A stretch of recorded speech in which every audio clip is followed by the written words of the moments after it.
नमस्ते। तपाईँको शुभ नाम कविता ठाकुर। हजुर। अहिले कोर्स पढ्दै हुनुहुन्छ होइन मेडिसिनको? बीएमएस पढ्दैछु। बीएएमएस। यो बीएएमएस कुन इयर हुनुहुन्छ?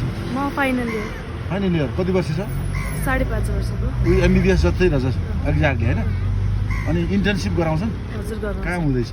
अहिले यहीँ नरदेवी? नरदेवीमा 3 महिना, हाम्रो कलेजमा 3 महिना, हजुर। हाम्रो हस्पिटलमा, अनि त्यसपछि 3 महिना हरिद्वारमा। कतिजनाको कोटा रहेछ त्यहाँ यहाँ? 40 जना अहिलेसम्म थियो, अहिले चाहिँ यसपालि चाहिँ 20 जना हुन्छ। 20 जनाको किन घटाएछ? अब त्यो बेलामा हस्पिटल थिएन, अहिले हस्पिटल ए भयो। ओके, आफ्नै हस्पिटल छ अब? अँ। That's good to know. अनि तपाईँको यसको सर्टिफिकेसन अथवा ग्रेजुएसन गराउने संस्था कुन हुन्छ? नेपाल संस्कृत युनिभर्सिटी। A good. तपाईँको एफिलिएसन चाहिँ संस्कृत युनिभर्सिटीकै हो? ल म पनि डाक्टर केबी किस्मत भण्डारी। म चाहिँ पिएचडी चाहिँ म साइन्सबाट एमएससी गरेर साइन्स टेक्नोलोजीमा अनलाइन एडुकेसन टेक्नोलोजीमा पिएचडी गरेको छु। अनि मैले पनि डक्टरलाई पढाउँथेँ मणिपाल मेडिकल कलेजमा।